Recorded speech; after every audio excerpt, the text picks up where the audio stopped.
Hello, everyone. This is Hayes Milton Fields III, aka Trey, I'm Hazen Fields second. I'm Lex. and this is Various Fields. How y'all doing today? I just wanted to bring up a topic that's very interesting to me. It's all about meditation, and I know I'm sharing some of this facts with you today on the first time, but I wanted to kind of like explore in depth because there's no real one definition for meditation. So I kind of want to like just hear your takes on what you think it is personally. Oh, what I think it is. That's an interesting take. Yes, yeah. On the terms of there's no real one definition for meditation. Meditation can be applied a lot of different ways. I think the best central thing I've noticed about meditation in all its forms is focus. Usually like that. I can elaborate more on that, but to keep it short and sweet, focus is my answer thing, and then pops. Well, my understanding of meditation is all going to come from a biblical perspective, and biblically, it's concentrating on particularly scriptures and thinking about what God is saying in each line. So it is focusing, but it has, for the most part, it has a direct focus, being that of God, the Most High. Yeah, that kind of thing. That's good. No, I mean, like, again, I'm not, there's no real one definition, but like every single time I look it up on like, Better Google this. Google I or am about to like see you're the on one Wikipedia definition. or something like that, we always have like, you use a technique to achieve mental clarity or emotional calm, or even so, like you engage in a mental exercise for the purpose of reaching a spiritual awareness. So you guys are very, very close to like, I guess, the truth of it all, right? But again, there's no real one practice, right? Or there's no real one way to meditate. So I find like this is just a very interesting topic for me because you can just go on and like find your own way to meditate, you know?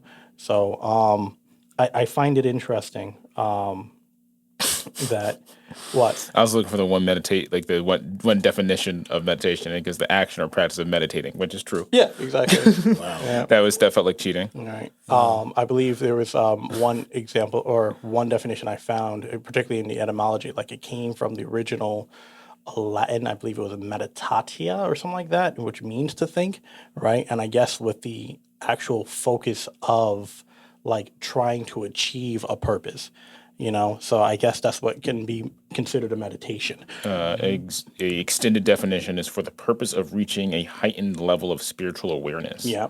Yeah.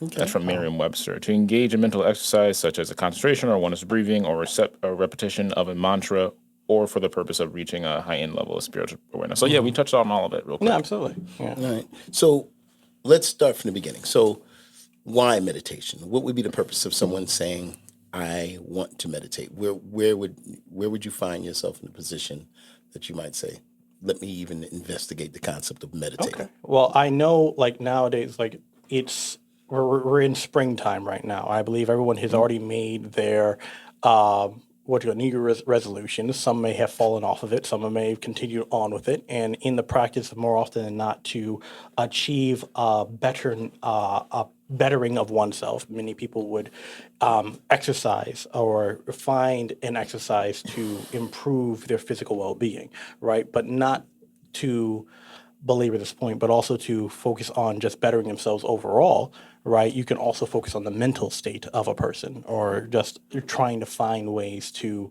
better yourself outside of the physical, right? Like you say, in the spiritual, in the emotional, in the mental ways, right? You can also explore meditation as a practice. I find it interesting that you can do this through a lot of different ways. I know a lot of people would often think about meditation as just, sitting down, and just like spending hours with clearing your mind and just essentially doing nothing, right? But that's not really what meditation is. It's there's an activity going on, all right? Because even with the idea of everyone here always thinks about meditation of like somebody saying, "Now clear your mind," right? I personally, I think might be an impossible task to do, right? Because your mind is always on. All I mean, there right. are ways to do it. I mean, there are. They just Yeah. tend to be painful. Yeah, right. But I'm saying, like, even in the concept of clearing your mind, like the first thing that often pops up in a person's mind is the hue of black or white, right? And in which case they are thinking about absolutely nothing, a void space. And you're thinking about black, right? And then you think about what's filling that void. Think about black. Right. Think about black. All right. Still February. Still February. But in that void space, you try to fill it up automatically with maybe like a campfire or maybe with like the things that lurk in the dark or something like that. And then if you don't want to do that because your mind is always on, you try to reverse that and say, let me think about a white space entirely. All right. And then the immediate thing that comes to my mind when you think about that blank white space is either Odyssey, or if you think about what you call it, the Matrix, when you have that complete white room, right? So I'm automatically trying to fill that space with something, when I am thinking about now clear your mind. It's like, well, what's happened beyond the clearing of the mind, right? So instead of trying to be absolutely void of thought, right? I mean, maybe some people are able to practice this. Maybe some high-level meditators are able to do this easily. I have not been able to reach this, right? I think there was actually a concept called, and I'm sorry if I'm rambling, but there's a concept of the monkey mind or the chattering mind, right? Which is always on, always active, always trying to grab onto the new thought or the next thought that might pop up. Sounds like me. Right? Yeah, sounds exactly like you. But Sounds like all of us. but in training that, right, instead of trying to lock down a thought or stay on a singular thought, you need to train that monkey mind to like on a specific task. So there's other practices that often let you focus on building a happy place. Like now imagine a stream, right, rippling, running through the forest, through the pond. Make it a brook, make it a river. And then you see how big the stream can get. Right, your mind is actively placed on a task of visualizing running water. Right, in which case, from that point, you can move on to thinking about either your immediate surroundings, right, or the immediate sense of self, how you feel in the moment. How does your arm feel upon your chest? How does your leg feel upon the floor that you're sitting on? Centering. Right? Centering, right? Grounding in some cases, Grounding, right? So again, it's not about just being void of thought. It's not about being absent-minded. It's not about sitting down doing nothing for hours. It's about training the mind to achieve a certain level of clarity, a certain objective, right? And that's what I find interesting about meditation because, again, everyone's thinking about like, oh, I'm doing nothing for hours. I don't have the time for that. Ain't nobody got the time for that, right? But it really is a self-help building block on how to not just reinvigorate yourself, but also kind of like rewire your brain and how you think about things on a daily basis. And that's why I find meditation so interesting. Nice. Okay. Nice. To reiterate your question, Pops, it was how would someone find themselves in this place of meditation? Yeah, Or where they would want to meditate? Why would give me an example? Because we're first of all, once again, thank you for being with us here at Various Fields. Yeah, did we say that earlier? We're Various Fields. No, we did say it. We're not just three dudes on a camera. We're Various Fields. Right. I just didn't want to, I want to be able to reiterate to like and subscribe, and if this topic is interesting to you, I'm listening to it as we're doing it because I'm very interested. It's interesting to hear my son's takes on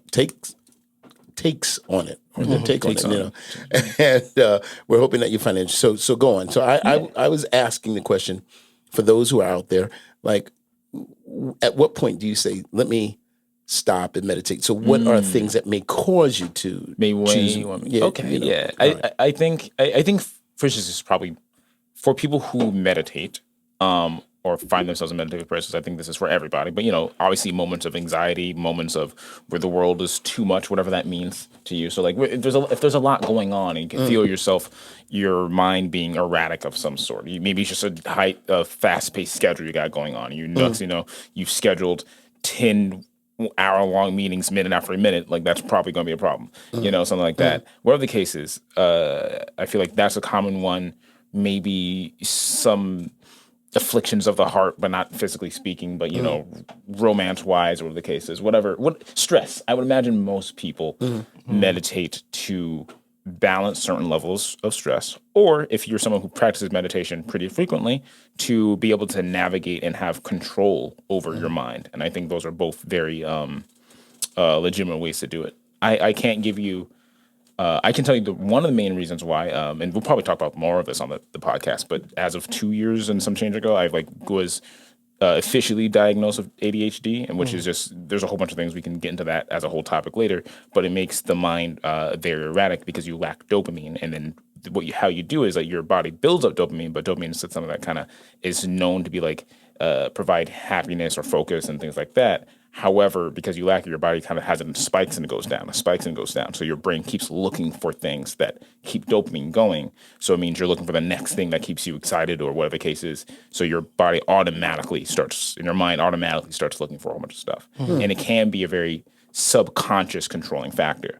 And sometimes you want to chill. I know we all have a very specific, I feel like sometimes it's looked upon as a very good thing, but also I think we're a very workaholic sense in our bones. And sometimes it's especially in capitalist America and all that jazz, we can get into it. But like it's usually like, he's a workaholic. That means he's a hard worker. But also it can be a problem. Like it means like there are moments and times where you should be focusing on yourself. And I think there are times where outside of work or outside of production, outside of the things that you do, you yourself as a human being and as a person should see yourself as worthy and of worth outside of those things. So being able to treat yourself and give yourself the same amount of attention you give yourself at work or whatever else you make or produce in this world, I think is just as worthy. So to circle all the way back to why I meditate is to kind of get control over that. And then when I see myself going from one thing to the next and I want to have a moment of centering, I'll find myself meditating or trying to get to meditation. I usually leave that for when I'm about to go to bed. If I can, I try to do it when I'm waking up in the morning, or more specifically, I usually like do it either when I'm going to bed or like after or before I start working out. But that's usually when I try to find myself meditating, or when I start trying to practice meditation. It's usually like I notice there's a lot going on, and I'm like, hey, let me give myself a moment. And I don't want to turn on a video game. I don't want to watch a movie. I'm going to give myself a moment to just quote unquote be. And that's where I'd find myself doing that. Can we turn that question over to you, then? Yeah, well, it's an interesting thing because again, I look at things generationally, obviously, because born in '63, and please, everybody, you have to understand when you're born in a certain time. You have been, yes, you are old. But not only are you old, but you've been inundated with certain types of things where you've become culturally conditioned, and a product of your era, a product of my environment. So when you guys talk about, because oftentimes people will say, "Oh man, your father's a workaholic," or you're a workaholic and you're always working. And that's all I grew up with. Yeah. I grew up with a father that, in other words, to be be a man, as it were. And oh my God, and please forgive me, but that used to be a phrase that you could say without, because now conceptually you have to, what is it to be a man? I think you still do that. Just listen to Mulan. But what I'm saying is that was still released in '90s. Everybody's a critic. But what I'm just saying is now, in a real sense, what is a man is now a question, of what it is. Not Fierce as a roaring thunder, I'm pretty sure. But in any case, I do digress. Top tier man. The point I'm trying to make is that when I grew up, working hard was it wasn't even considered working hard. It was just work. My father wasn't one to like take vacations, and so therefore I'm not a big vacation guy. And you kind of become a product of your environment, and so you become that. And in fact, those things, I don't even know what my father, if he ever dealt with stress. I think he just got dressed. He just said, "I'm stressed. I'll get dressed." Just kept on going. And stuff like that. That could be a mantra in itself, right there. It could be. I'm stressed. I got to get dressed. If it rhymes, it's a mantra. It's exactly. A mantra. So similarly, those things that might be considered stressful, because I grew up in a mindset of like everybody in a sense, does meditation, whether you know it or not. Like, if you get too stressed at work and you get in a situation, you go, look, I'm going to need a minute. And I don't know what you do for that minute, but some people will say, you might be jacking somebody up, laying on of hands. Mind you,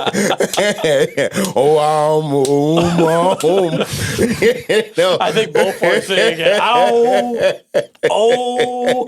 yeah, you know what I'm saying. Mahatma Gandhi is going, oh my Lord, but I guess he's not saying that. But anyway. But he was a pacifist, right? I know he was a pacifist. That's true. Anyway, we're going all kinds of ways. But what I'm saying is, I think we do take a minute. Now, me personally, I believe that when we talk about meditation, it comes to a place that we don't talk about a lot. It's called the heart.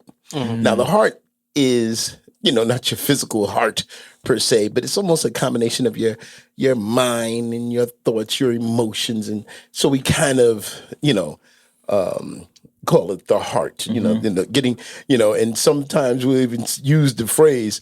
The Bible often talks about doing things with your whole heart, which suggests that you can do things half-heartedly. So there are things that you can do in completion of your total self. Mm-hmm. So immersing yourself in a thought. Now, me, like a computer system, an operating system, I personally believe, although that, certain manuals need to be fixed, the Bible becomes the operating system manual for the human body. And to reset yourself, to meditate, to get yourself aligned, in atonement, if you will, getting yourself into a straight way. Meditation prayer is all a part of that, so you can think on one good thing, think on all things that are pure and good and all those things, the scriptures that will all, align up with how your thinking should be. And if you think on positive things, because and just allow yourself to just be thankful, grateful for what you have, as opposed to, because we spend a lot of time, there's a lot of distractions in this world, man, a lot of things, man. You see somebody making money, you see an election that's about to come up and someone that should be president is coming up and people that shouldn't be. Okay, anyway. Wow. Anyway, I'm sorry. There was a lot of facial expression. Yeah, but anyway, but those things that can be stressful can come into your purview. And you sometimes need to clean your system out and say, I am just thankful. I'm good. Yeah. And, God is good. And, practicing gratitude. Practicing gratitude. And then think of all things that are good, man. You got your health, your strength. My mother used to help me with my asthma. I have a little bit of asthma. And she would do exactly what you said. She'd talk about it. But ain't nothing like hearing a Southern mother do be like a psychologist, or she say, "Hey, I want you. Just imagine you on a little boat, and you're on a boat, and you just laying back on the boat in the sunshine, and it's just you're on the street, and you're in a pond. Now make sure that pond you go in there, relax yourself, relax. Now this is why I'm having asthma, So I'm having an attack, and she said, relax, so it's almost relax. Hey, and you start thinking, and she giving me the, it's just her delivery was less than super soothing. It was just very direct. Right. Relax. How do you relax with a command? But eventually, when I started thinking on those things that she was talking about, creating the scene as you did, I strangely enough, I did start to relax. Mm-hmm. It didn't always help my asthma, but it did help my attitude towards the asthma. And I can't picture a pond. It's rough. It's rough. It's rough. But those things, I said, so I do go on. So can you give us, for those who would like to begin with meditating one-on-one, what would you start with? Well, I am not a heavy practitioner. I know that there's a whole lot of self-help books out there, and I know there's a whole lot of people on YouTube saying that they've done this for years, right? So this is just my take on it personally. I want to make sure that people that are trying to get into meditation, please do your research, do what works for you. That's the main important thing, right? But I will say a little anecdote for myself and how I kind of find it so important to meditate kind of comes from the days when I was working in a kitchen, actually, right? I would imagine those that were part of kitchen staff working in the back of a restaurant of any kind of way or working in any type of service industry can understand the stressors that come with it, right? Me as a dishwasher, there was not as many stressors, luckily, right? But nevertheless, I was helping with a variety of different tasks that came with being part of the team, right? In finding a centering point while doing the dishes, right? I realized, there's a oven that's blasting 450 degrees on my back, just a few feet away from me, right? And the water's always running. People are always screaming around me. So there's always a hustle and bustle about it, right? But if you take a moment to center yourself and listen to the water that's running out of the faucet, all right? Imagine the warmth and feel the warmth emanating not just from the water that you're dipping your hands in, but kind of like you're pulling from the water, and as it runs up your arm, right, you kind of feel the warmth kind of like engulfs your body. That, along with the warmth that's coming from the oven itself, it might be blazing, trying to cook a pizza, it might be trying to cook panini, it might be trying to cook any type of or like oven surface food. It's trying to cook. Very specific. Right. No. I'm just saying, like, it doesn't. It might do what an oven do. Yeah, it might be trying to be an oven right now. Right. But like, I was taking that warmth and right, kind of like just focusing on that and just allowing all of that to kind of like, enter my body and just let that be the centering point of everything else that I needed to enter a meditative state while I was washing the dishes. The dishes themselves are not that hard to clean. You probably scrub once or twice, throw them in the washer, right? But and not for the sake of the cleanliness of a type of restaurant, but I'm saying like you're just doing one mundane task. You go into a flow, you go into a system, right? And then you just go from A to B, going from sink to machine, and then from there to drying, right? And you just do that repetitively, right? That was me kind of like training that active mind, right, to do one thing intentionally, right? And I kind of take that outside of what I was doing in the kitchen to try to focus on anything else that I may want to do with intent in my daily life, right? And I kind of want to talk about this later down the line because again, there's a lot of different ways you can meditate, but I find it very interesting. There's not just a passive meditations that you sit down, you you focus on babbling brooks or anything like that, but there's also active meditation in which you focus on something as a simple task, whether it be drawing, creating music, listening to music, right? Or even as some may often do commonly, or in trope, focusing on the taking care of a bonsai tree. It's all about the act with intention, the thought with an active goal in mind. I think that kind of brings you into that mindfulness state, that state of, I guess, a meditative trance that I find very interesting. So like again, I don't really have a one-on-one how to meditate by Hazel DeFields III. No, it's not like that. It's more of the fact of like. When you are meditating, you have to put yourself in a mind state of what do you want to achieve in that moment, And if it is just centering your breathing, There you go. If it is just maybe even cleaning a room, all right? Because there's both the passive and the active, right? For me personally, yes, I do a little bit of both. Sometimes I need to focus on myself and say, where am I at in this moment? And sometimes for those purposes, I remember how hot the oven was or how hot the sun can be on a very sunny day and try to build that warmth inside of me and let that kind of like bring me to a calm. Right. Naturally, when I hear running water, it brings me to a calm as well. Not just because of the Stockholm syndrome that I developed in the kitchen, but also I'm joking. Throw that out there. But also it's more the fact of like the sound of running water kind of like drones out any other sound to me. And it kind of just puts me in a state of like nothing else but that running water is top of mind. I get that only with everything else besides babbling Brooks. I don't know what Brooke is always babbling about, but it's very annoying. I'm sorry. I missed my first opportunity to take it, and I wanted to try it. It's usually gossip. That was very good. Very needs. good. It's Very fine. good. It's fine. Brooke, indeed. All right. It's funny because I did, because we do research and stuff, I did have a step-by-step guide. So, but you did touch on a lot of the stuff. And this is, and for the viewers and anyone who practices meditation or is a professional in meditation, whether that's through being mindful or whether that's through some type of religious practice or practice of faith.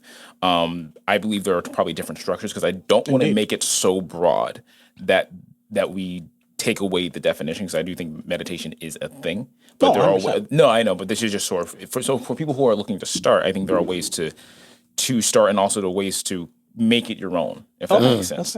And the one thing, I have a list right here, but I'm going through it. But also, these are all things that I've personally done and things that have helped me. Is one, find quote unquote a safe space, but that, in my mind, usually translates a location that you're comfortable and familiar with, where you know there's no external or outside things. And that can be an office, that can be your own room, that can be wherever. But wherever you feel you have the most control of the space and you know whatever sounds or things are going to happen, there is an expectation to whatever that's going to be. I'm going to translate in churchese just in case. Yo, prayer closet. Okay, go on. Go to your prayer closet. I don't know why it was aggressive though. No, but that's where I grew think up it was with. the pastor voice. No, I know it was the pastor voice. It was the pastor voice. It's Normally, It sounded like Mr. T. Get in your prayer closet. I pinned the fool without a prayer closet. anyone that goes to church normally, prayer closet is normally set that way. I think it comes with the closet itself. Jeez. Well, go on. Go to your prayer closet. Okay, go to your prayer closet. Go to a place that you have a lot like panic room to me. It's kinda- Go on. you have a lot of control. You feel like that you're comfortable with, and to me, it doesn't have to have a lot of control, but there's expectations and stuff there. That's one thing. And the reason why that location matters, especially as you're starting off, is that you know whatever distractions or outside things or whatever the case is, you have control of that time. Another thing to do is going back to what you said about intentionality, it also depends on what you believe, and see if you can figure out why meditation is important to you and what you're meditating on, because I think that's very specific, and what you're trying to get out of meditation. For me, I'll bring the ADHD thing again. A lot of it was just to, in my own mind, I would jump from place to place, things to things. And I do believe, to a certain degree, everyone has that. I'm not saying that's not an uncommon experience. I'm saying the difference is, I find it actually impressive when people have, a calendar or an agenda, and they're like, I'm going to stick to the schedule. I find that immensely impressive, because I don't know how people do that. Where I can have something in the back of my mind of where I'm going to go, but being very regimented is difficult for me. So me trying to stay on one task very specifically for a long period of time, and that is also something I'm just comfortable with, is actually a challenge for me. So I wanted to have control over my intentions, my time, and the ability to be like, I'm going to, and I guess consistency. And for that, I wanted to at least initially get more control of what I call my focus. And before I start thinking I'm going to focus on other things, I want to know, do I have focus? Can I focus myself? Can I focus my own thoughts? So that was my reasoning.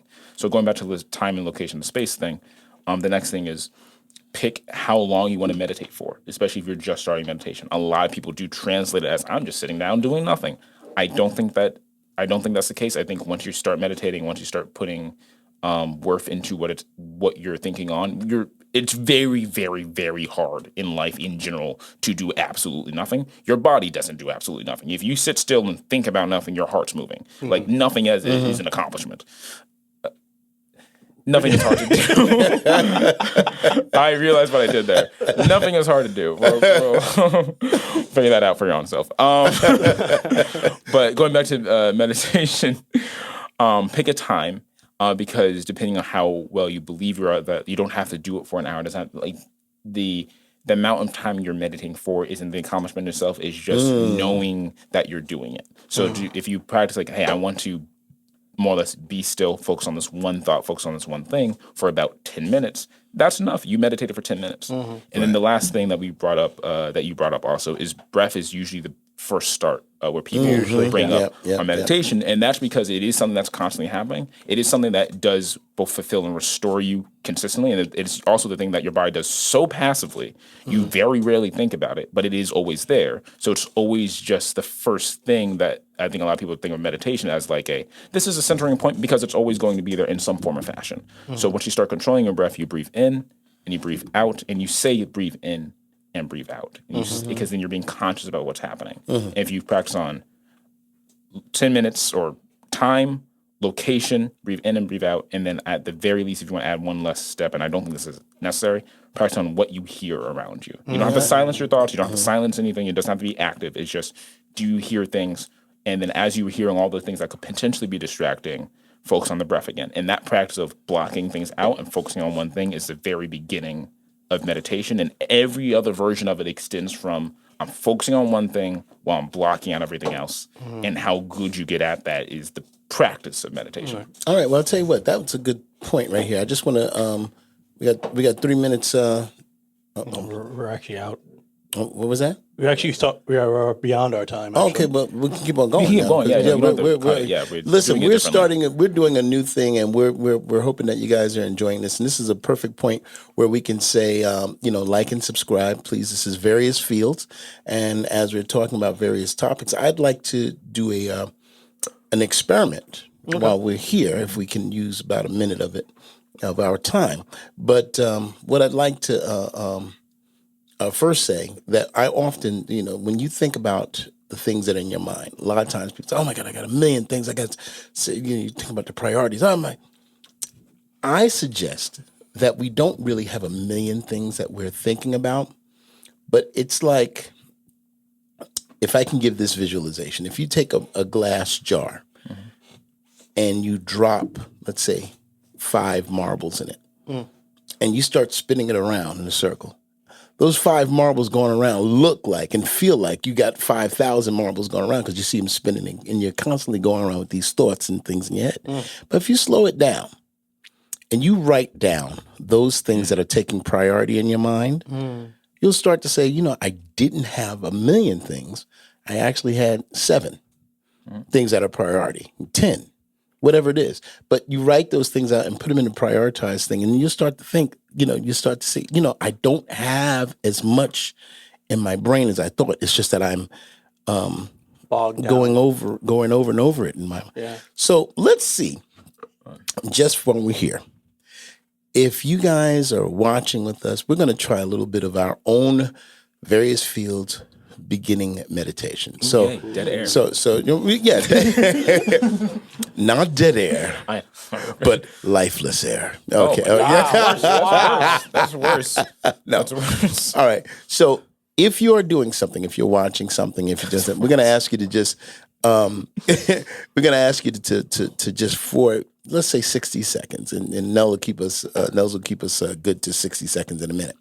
In a minute, we're going to do a minute.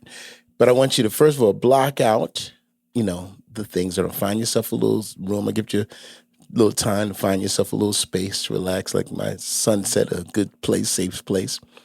And I want us to sit down. And if you're able to, I don't know what's going on in the household right now, but if you can close your eyes for a moment, all right, and just focus on breathing in and breathing out. And we're going to say that, okay? So give us a minute. And now, breathe in, breathe out.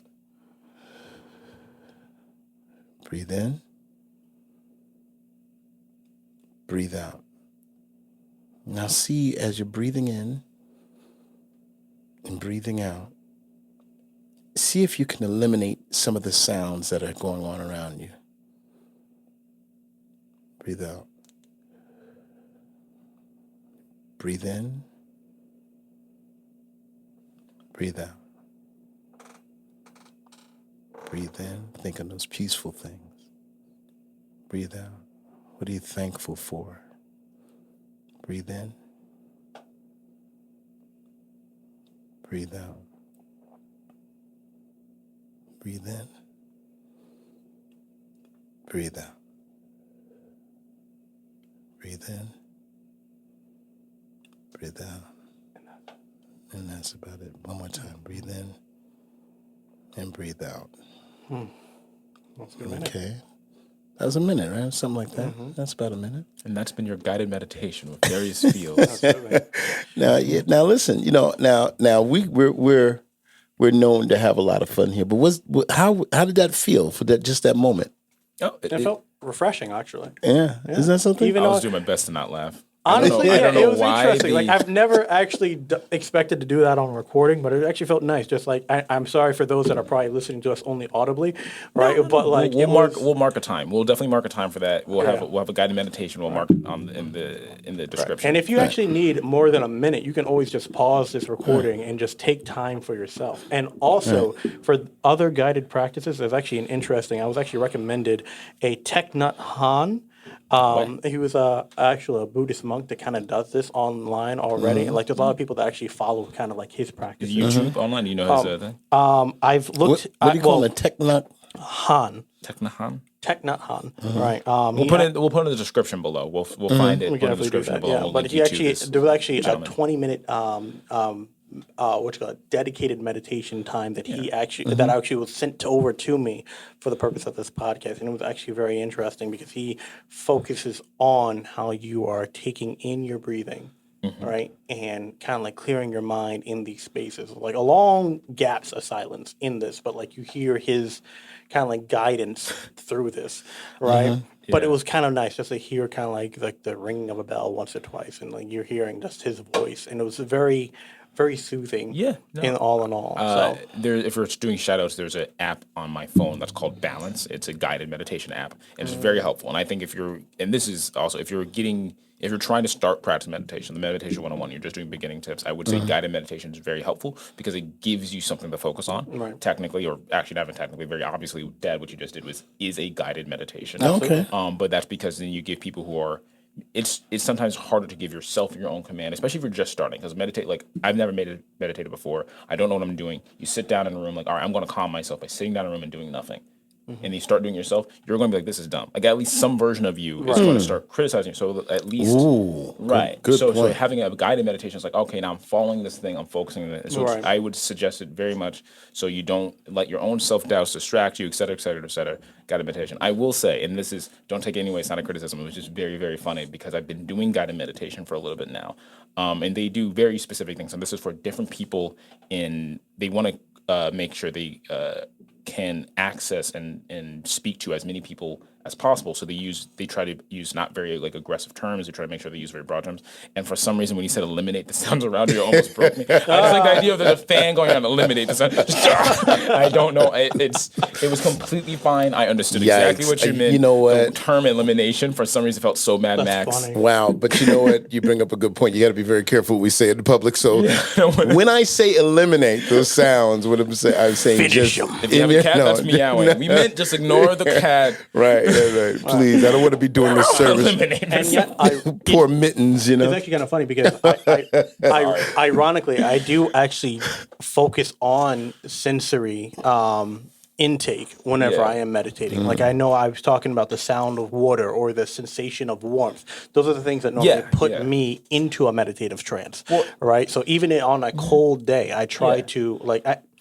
I know sometimes there's people hear and know the term synesthesia, which is kind of like taking in one input of sensory as a different input of sensory.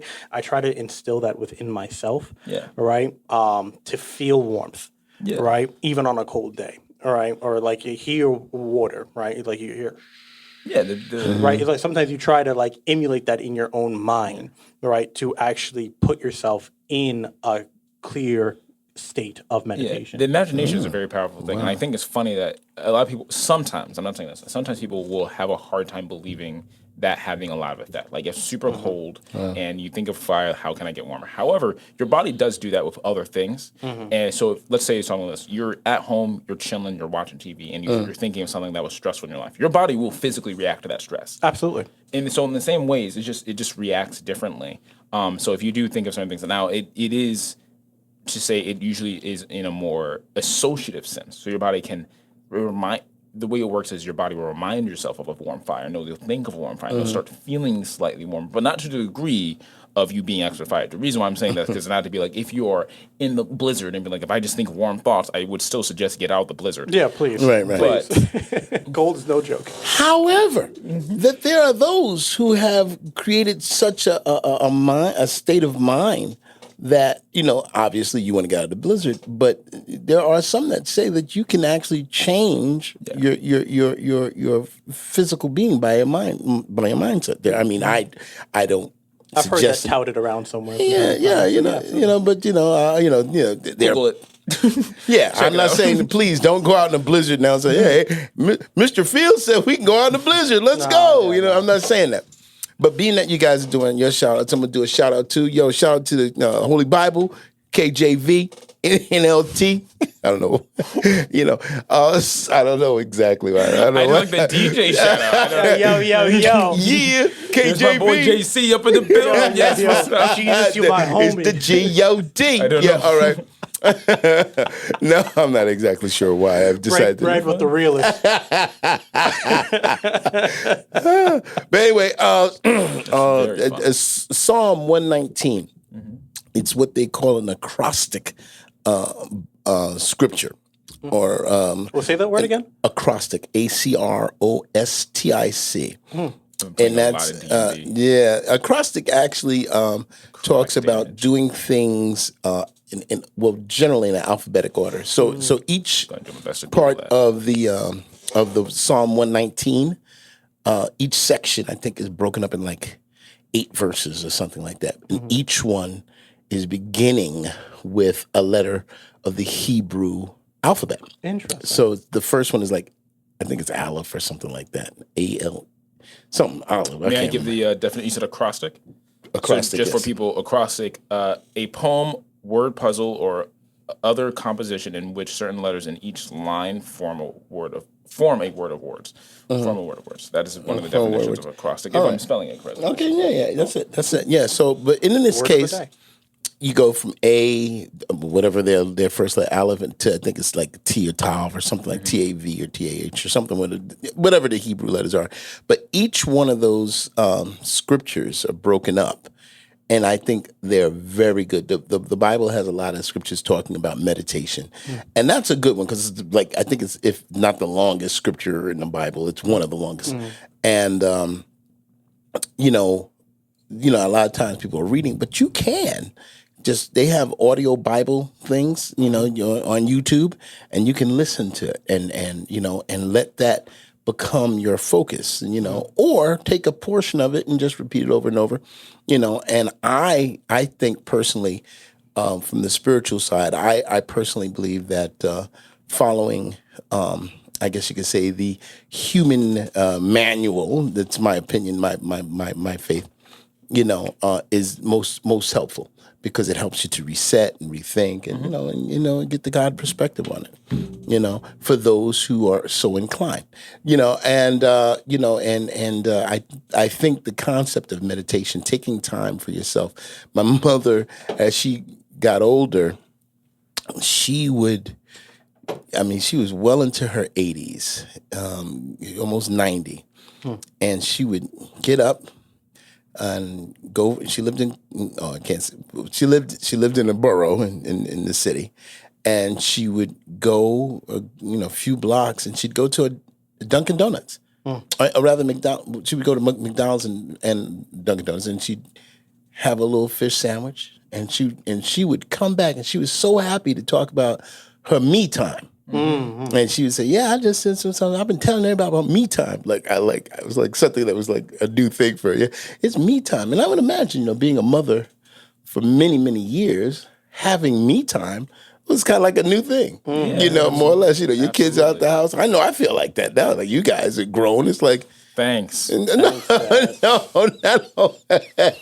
fine. No, I'm not. We were nuisances. Oh, I see how it is. Oh, wow! No, not at all. No, because I'm, Discord. Honestly, I mean, not we're. I don't want to change the subject matter, but I'm not one of the parents that were like, when you're 18, you gotta get out of the house. That's not my mindset. I actually, I think I told you, I grew up with the mindset of Bonanza and the Ponderosa. I believed, we should stay on this land and let's grow it together, and that's how I thought that's how, a good way to build wealth.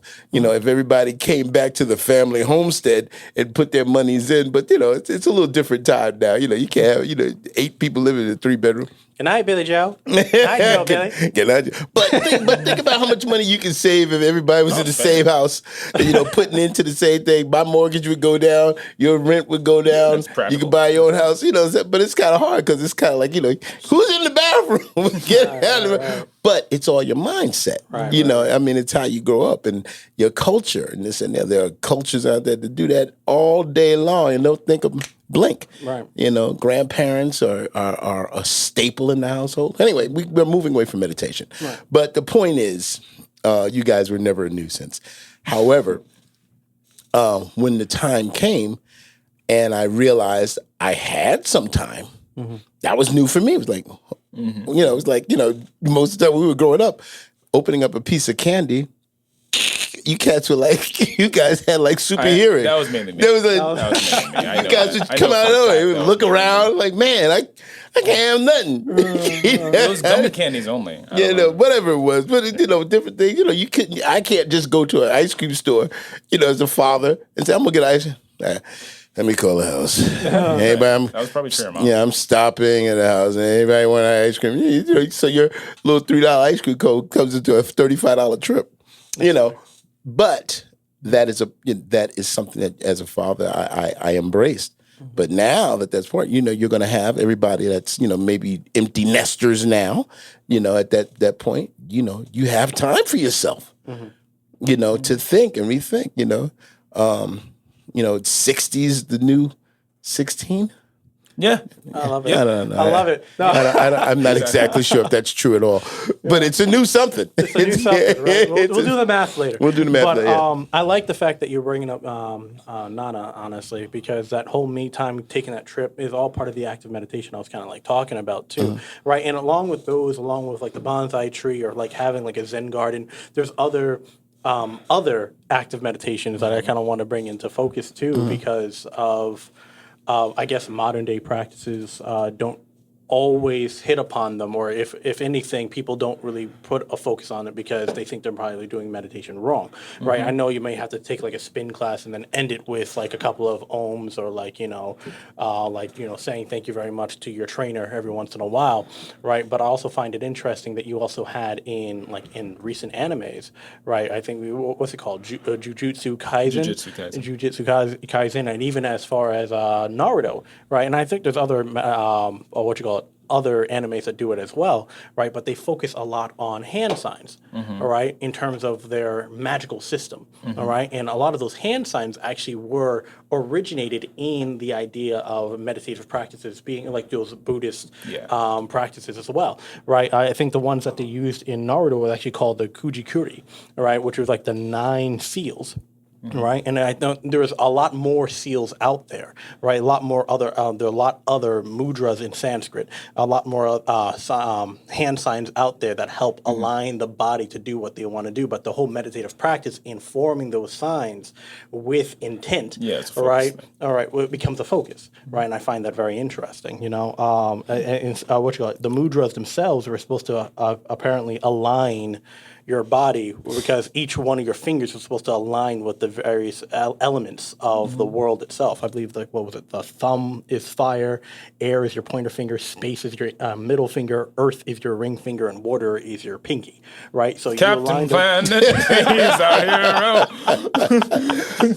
Right. So you mean every time that guy passed me in the car with the middle finger, he was actually giving me an earth sign? He was asking you to give him space. That's what it was. Well That's done. what it was. All right. But but that's what it was. So like you align your fingers to different positions, right, to kind of like align your body to those and those along with there's always beliefs and practices out there to say that your body, your basically all points of your body, you're like aligned in one way or the other, right? You have acupuncture that kind of goes into these practices as well, and even points in your ear individually that align to certain points to like allow for clarity of mind, better metabolism ad infinitum. Like it's like I don't have all of them listed out just yet, but But you're bringing up something. It's amazing how to me, once again, you take a God concept and then you bring it down. And it's like now you're talking about the hand size, and first thing I'm thinking about is voguing, and I'm saying how dancing is movement and putting your bodies, whether intentionally or unintentionally, into different positions, and how dancing is it's so embedded into the human condition. It's that's like exactly it. and so it's amazing. It's like I don't think there's a culture that exists that doesn't have a form of music and or dance. There's something. There's something in If your there isn't one, let us know. I'm genuinely curious. right. And I was thinking about if people are watching this and commenting, tell me, what is it that you do to help you meditate? What is it? What do you find? Give us some of the things that you find relaxing. And do you prefer active or passive meditation in all of its various forms? You may have to explain some of the. Would you say Naruto? Oh, Naruto. I knew we were going to get there. No. Well, listen. You may have some. it's fair. Some of my friends may be watching. They know the who, the what. Naruto. Like, there was an anime. I forget exactly when it was released. I probably have to look that up. But like, it's basically a whole world where ninjas are like the predominant fighters of the land, like of the various lands. So you had like a village hidden in the leaves. You had one hidden in the waterfall, hidden in the rain, hidden in the clouds, right? But they all practice. Very hard to get any direction there. Very hard. when all your villages are hidden, where do you go? Yeah. But they all practice hand signs to concentrate on these jutsus or magics that they produce with their own bodies. Earth magic, fire magic, water magic, right? Remember.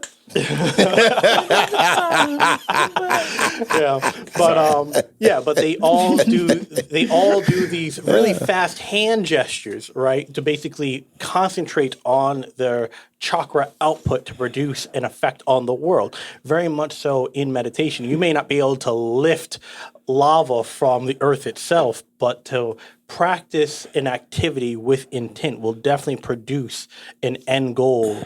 And you can definitely align yourself in achieving said end goal. So I find that to be the truest part of those jutsus that they were practicing. And again, you hear me talking to a lot of my church friends, because sometimes, some of my church folk be, not that, I'm not doing none of that, that's that.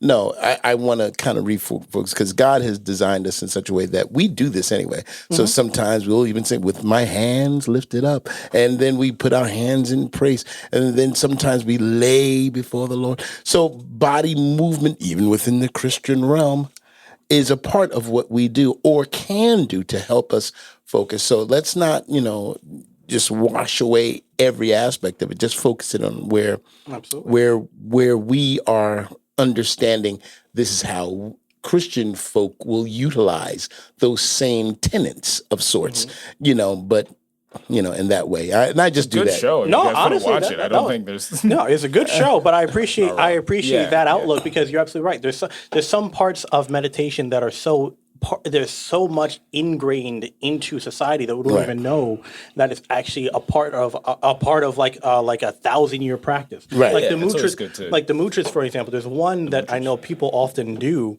like very often whenever they're doing public speaking, right? They fold their hand like this, like kind of like that. Right, and this is a mudra to kind of like align the body to have that higher clarity of thought. Like I forget exactly what this one stands for, but I see a lot of public speakers kind of like do this like diamond shape. Nels is getting us something here. What did you say? The thinking. And thinking like that, the Xavier pose. That's another one right there. Absolutely. So Nikola Tesla used to do that too. Yeah, That's what I'm That's saying. actually instinctual. I want to make sure we heard him. Say what he said. Nikolai who? Tesla. Nikola Tesla. Nikola Tesla. All right. You used to think like I think this? that's one almost instinctual, and then this is because I remember there being a small study about this. Like gorillas do that, like naturally. Like Really? Gorillas do this? They'll do this Ain't every that once in a while. something? They'll just do this. That's fantastic. Isn't that something? Right? So Isn't that something? it's almost like part of our, I guess, like our history, like our scratch their everything. head, stuff like that. But there are certain things that I think legitimately are like more instinctual, but like that show more thought process. Isn't that something? Your body just communicates it. Yeah. So meditating and getting into your own headspace is something that we share not only just as humans, but just I guess humanity itself, or just with the earth itself. Yeah. There's a thing that we have to sometimes take time to think, to relax our minds, because there's a lot. Again, I mean, I said playfully, there's a lot of distractions out there. A lot of distractions. Even if you're watching this on YouTube or TikTok, everybody's trying to teach you how to make more money. And I'm not. There's nothing wrong with making more money. Everybody would love to do that. But when it becomes your focus and it becomes your ultimate goal, I have a statistic, and I don't know if it's absolutely right, but it seems to be right. They say that 100 out of 100 people will die. Well, you need a statistic. You have for that. Well, no. I just want to make sure it's right. But it seems like since the beginning of time, 100 out of 100 people have died. So it's like 99.9%. well, no. I think it's 100%. I think it's 100. So Jesus came back. well done. Well done. Give an applause on that one. Give an applause on that. It's like hand sanitizer. Anyway. Only 99.9% germs will be.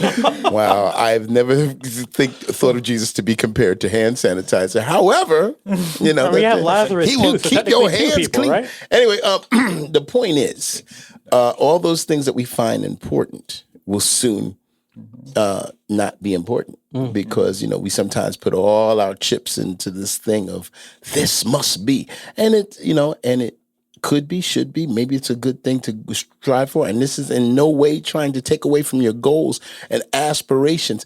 No, please go after what you want. However, you got to balance it between it consuming you and you ruling it. You know what I'm saying? You've got to be able to say, I'm going to make my path. I don't want my path to make me. You know what I'm saying? So, and it's hard, because sometimes that balance, of doing things like overworking. Some people will accuse you, and some people not taking time for yourself.